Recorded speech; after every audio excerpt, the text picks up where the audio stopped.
தமிழ் நேயர்களுக்கு காலை வணக்கம். இப்போது உள்ள பால் இல்லாத காரணம் நிறையா இருக்குது. தாய்ப்பால் இல்லாத காரணம், தாய்ப்பால் சில பேர் கொடுக்கறதே கிடையாது. ஏன்னா பெண்களுக்கான அழகு குறைந்துருன்னு சொல்லி தாய்ப்பால் கொடுக்கறது கிடையாது. தாய்ப்பால் கொடுக்குறாங்களோ இல்லையோ, தாய்ப்பாலே வராமல் போயிடுது நிறைய பெண்களுக்கு. இதுக்காக வேண்டி நிறைய பேர் கறி, மீன், முட்டை, மாமிச உணவு, எல்லா வகையான அசைவ உணவுகளும் சாப்பிட்டு பால் உற்பத்தி அதிகரிக்கும்னு நினச்சி நிறைய பேர் இதை சாப்பிட்றாங்க. ஆனால் அதுலேயும் பால் உற்பத்தி ஆகாமல் இருக்குது. அதுக்கான நல்ல மருந்து, குழந்தைகளுக்கு நல்ல ஒரு முதல் மருந்து தாய்ப்பால். தாய்ப்பால் குடிக்காத குழந்தை அது எதுலேயும் பலம் இல்லாமையும் அறிவுத்திறன் குறைஞ்சே தான் இருக்கும், எதிர்ப்பு சக்தியே இருக்காது. முதல் பால் தாய்ப்பால், பின்பு தான் நம்ம வேறு எந்த பாலையும் கொடுக்கணும். தாய்ப்பால் அதிகரிக்கணும்னா நிறைய பேர் உணவு முறையை மாற்றுறது இல்லை. ஏன்னா அவங்க இன்னைக்கு எந்த வகையை கறியை சாப்பிட்டா தாய்ப்பால் அதிகமாக ஊறும் அப்படின்னு சொல்லி நிறைய பேர் சாப்பிட்றாங்க. தாய்ப்பால் அதிகரிக்கிறதுக்காக வேண்டியே ஒரு மூலிகை இருக்குது. இந்த மூலிகை எல்லாருக்கும் தெரிஞ்சிருக்கும். நெல் வயல்களில் வீணாக முளைத்து காணாமல் போகும். நெல் வயலில் இதை யாரும் எதுக்கும் பயன்படுத்த மாட்டாங்க. இதை தொளி அடித்தாதான் சேத்துக்குள்ளேயே வச்சு திருப்பி அமைக்கிடுவாங்க. இது மறு வருடம் வரைக்கும் சேத்துக்குள்ளே இருந்து புதுசாக தண்ணி நெல் நடும்போது தான் அடுத்து முளைக்கும். அதுக்கு நடுவில் இது முளைக்காது. வெயில் காலத்தில் இது வராது. இது நல்ல மழை காலத்துலேயும் நல்ல தண்ணி பாங்கான இடத்துலையும் தான் வளரும். இல்லை ஆற்று பகுதியிலையும் குளத்துலேயும் இது நெல்லுக்கு நடுவில் தான் அதிகமாக வளரும். இதுக்கு பேர் தரான்னா எல்லாத்தையும் தர வல்லது. இது மூடி மறைச்சிருக்கிற, நமக்கு தெரியாமையே இருக்கும். தாய்ப்பால் இருக்கும், ஆனால் அவங்களுக்கு பால் வராது. அவங்களுக்கும் இது பாலை வர வைக்கக்கூடியது, பால் அதிகரிக்கக்கூடியது. சில தாய்மார்கள் பால் கொடுக்கறதுக்கு வெக்கப்படுறாங்க, அஞ்சுறாங்க. ஏன்னா நம்மளுடைய அழகு கெட்டுரும் அப்படின்னு சொல்லி தாய்ப்பாலே கொடுக்கறது இல்லை. தாய்ப்பால் கொடுக்காத குழந்தைகள் சவள பிள்ளைகளாக மாறும். சவள பிள்ளைன்னா நடக்க முடியாமையும், அது பார்க்க ஒவ்வாமையும், முகமே சோர்ந்த நிலையில் இருக்கும். தாய்ப்பால் குடித்த குழந்தைங்க எல்லாமே முகமும் அழகாக இருக்கும், குரல் வளமாக இருக்கும், நல்ல ஊக்கமாக தவழும். இந்த தாய்ப்பால் குடிக்கிற குழந்தையும் தாய்ப்பால் குடிக்காத குழந்தையிலும் நம்ம பார்க்கும்போதே பார்க்கலாம். இந்த மாட்டுப்பால் குடித்து வர குழந்தைங்க மந்தமாகத்தான் இருக்கும்.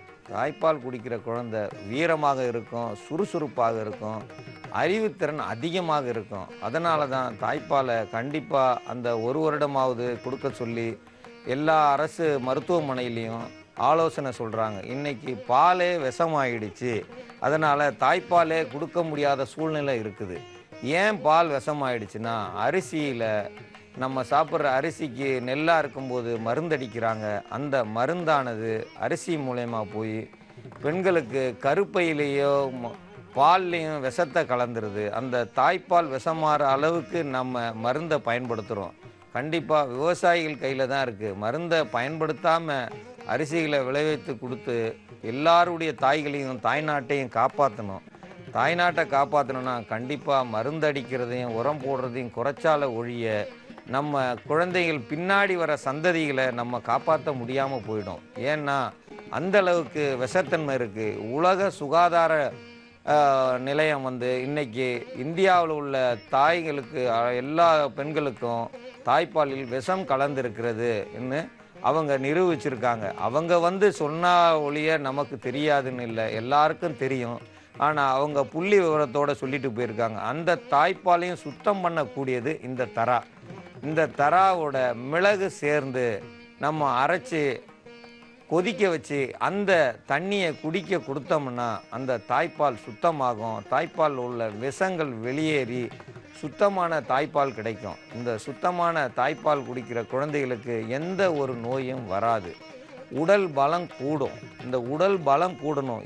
ஏன் குழந்தைகளுக்குன்னு மருத்துவம் போகிறேன்னா, குழந்தைகள் தான் நம்ம எதிர்காலமே. குழந்தைகள் இல்லைன்னா நம்ம எதிர்காலமே போயிடுச்சு.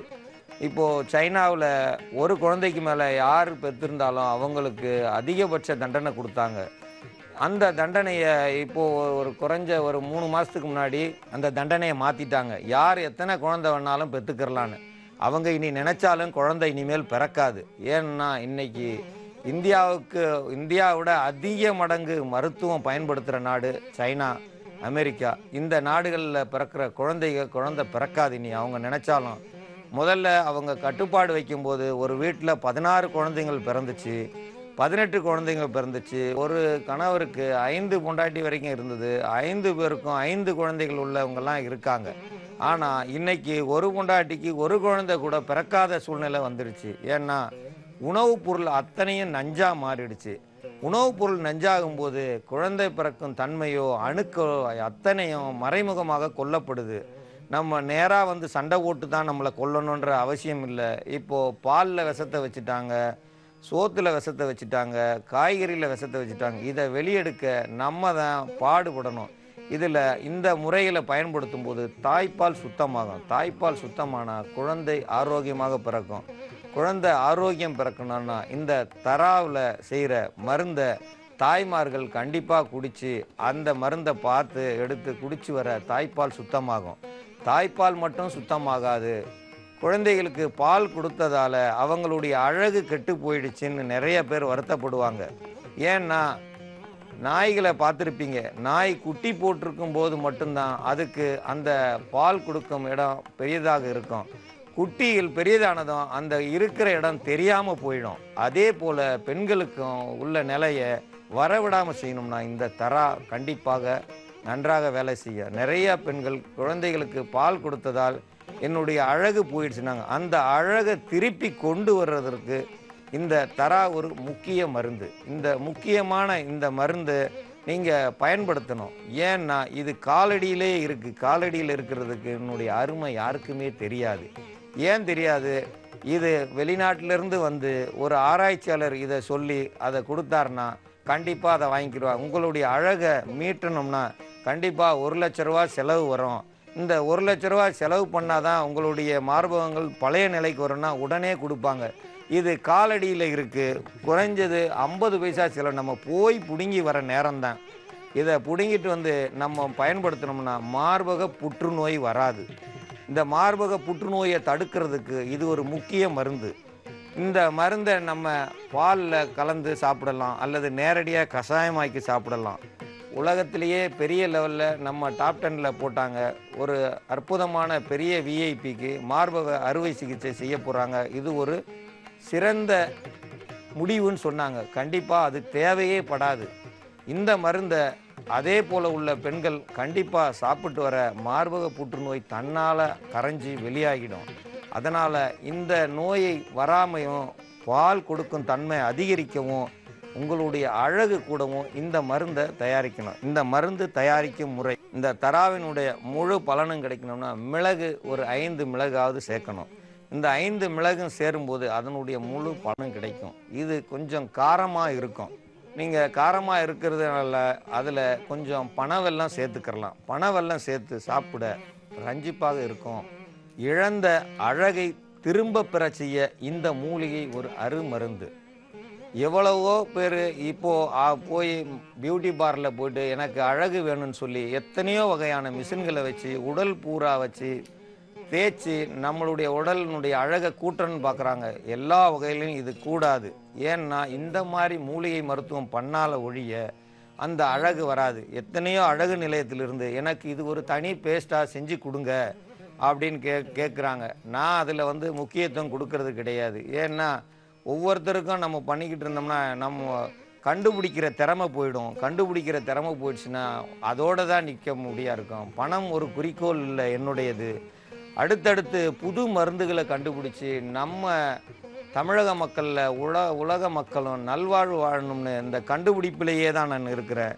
25 வருடமாக கண்டுபிடிக்கிற ஒவ்வொரு மருந்தும் ஒவ்வொரு அருமருந்து. இது எந்த புத்தகத்திலையும் கிடைக்காது.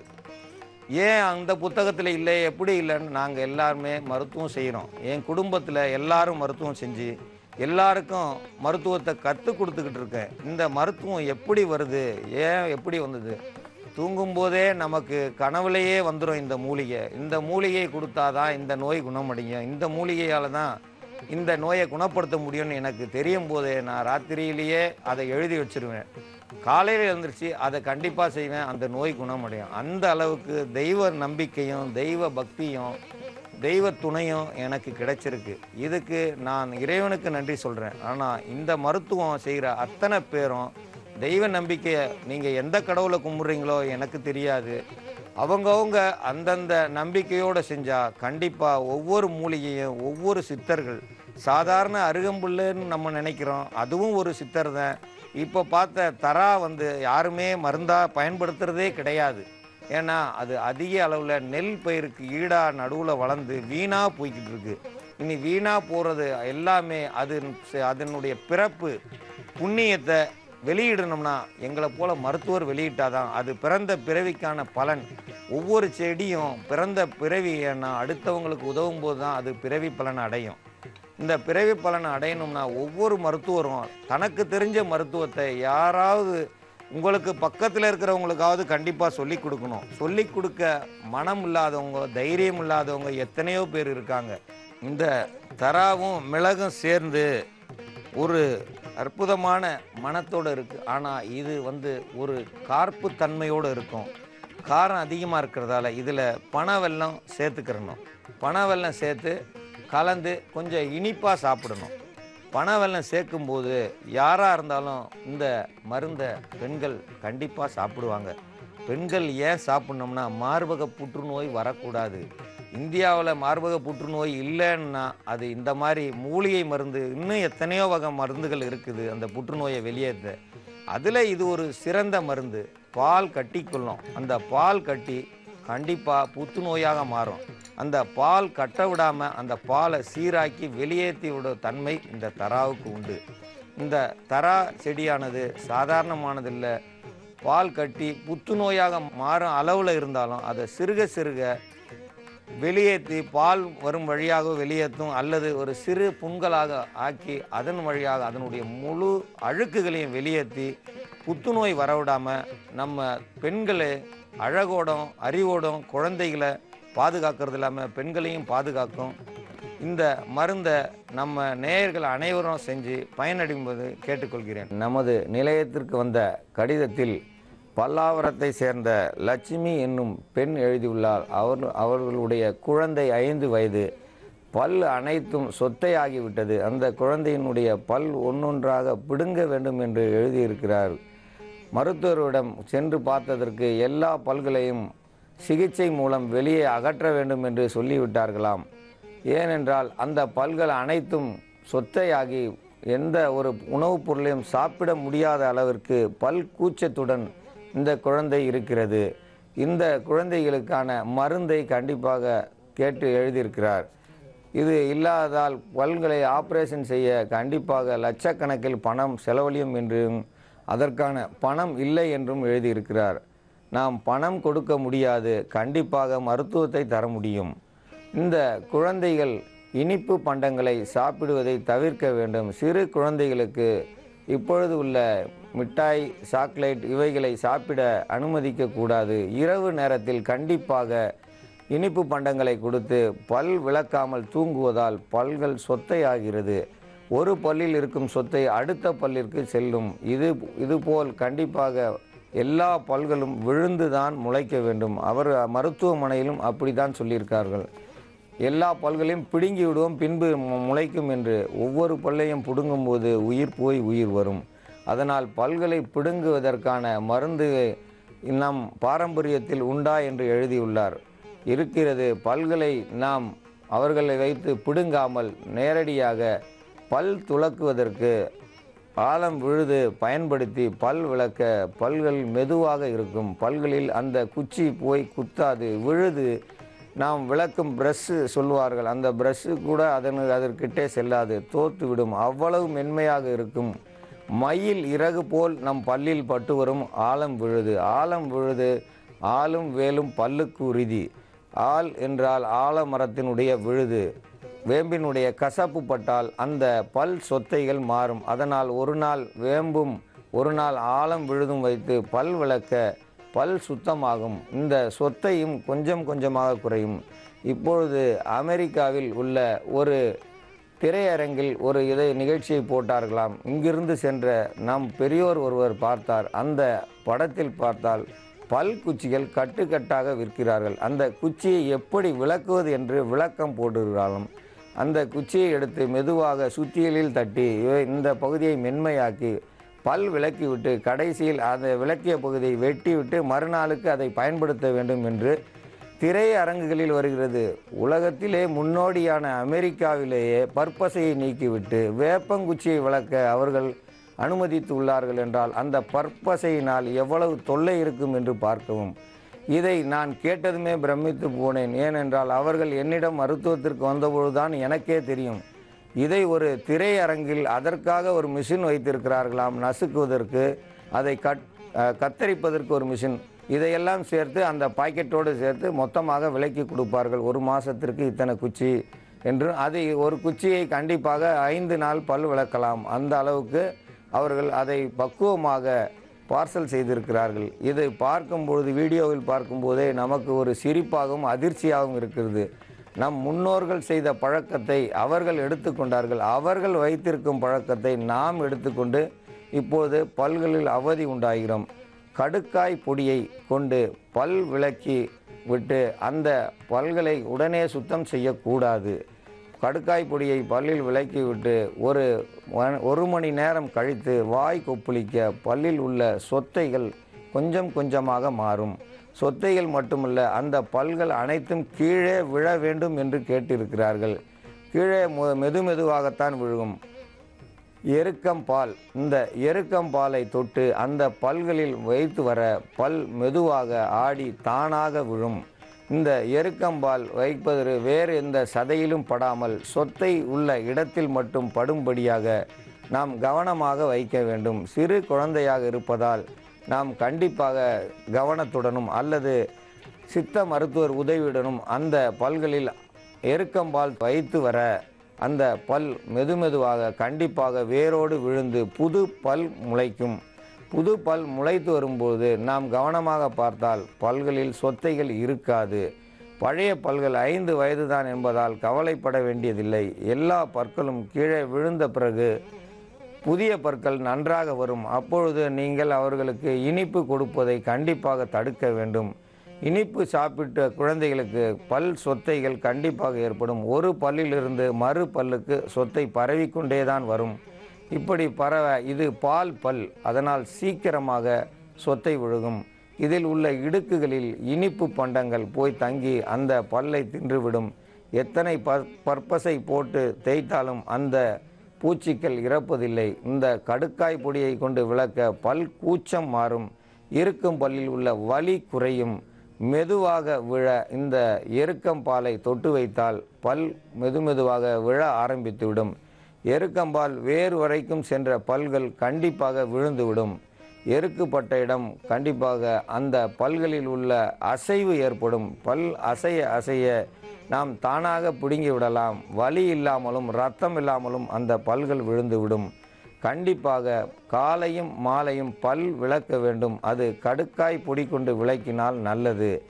கடுக்காய் பொடியுடன் 100 கிராம் கடுக்காய் பொடியை எடுத்துக்கொண்டீர்கள் என்றால் 20 கிராம் கிராம்பு சேர்த்து அதில் ஒரு 10 கிராம் அளவிற்கு உப்பு சேர்த்து மொத்தமாக கலக்கி வீட்டில் வைத்து கொண்டீர்கள். அது பல் பொடி அற்புதமாக இருக்கும். பல் கூச்சம் யாருக்கும் வராது. பல் விளக்கி விட்டு உடனே வாய் கொப்பளிக்காமல் சாப்பிட போகும் முன்பு வாய் கொப்பளித்தால் போதுமானது. அந்த முறையை கையாள அந்த வயதானவர்களுக்கும் பல்களில் கல்களை மெல்லலாம். வாயில் கல் நொறுங்குமே தவிர பல் நொறுங்காது. அந்த அளவுக்கு இந்த கடுக்காய், கிராம்பு, உப்பு நல்ல பலம் கொடுக்கும். இந்த முறையை பல்பொடியாக்கி எல்லோரும் பற்பசையிலிருந்து விடுபட வேண்டும். பற்பசை தேய்ப்பவர்களுக்கு பல் விளக்கி கொண்டு இருக்கும் போதே கல் போல் வாயில் வரும். பார்த்தால் பல் உடைந்து இருக்கும். பல் உடைந்து வரும். இப்பொழுது உள்ள பற்பசைகள் அதிக வேகமாகவும் சிறு குழந்தைகளுக்கு பல் உடையும் தன்மையும் உள்ளது. பாரம்பரிய பல்பொடியையும் அல்லது ஆலம் விழுது, வேப்பங்குச்சி, பூலாங்குச்சி இவைகளை பல் துலக்க நீங்கள் பயன்படுத்த பல் ஆரோக்கியமாகவும் ஈறுகளில் இரத்தம் வராமலும் இருக்கும். ஈறுகளில் இரத்தம் வராமல் இருக்க இந்த முறையை கையாள பல்களில் இருந்து சொத்தைகள் நீங்கும். இந்த மருத்துவத்தை செய்து பல்களை பாதுகாக்க வேண்டும் என்று கேட்டுக்கொள்கிறேன்.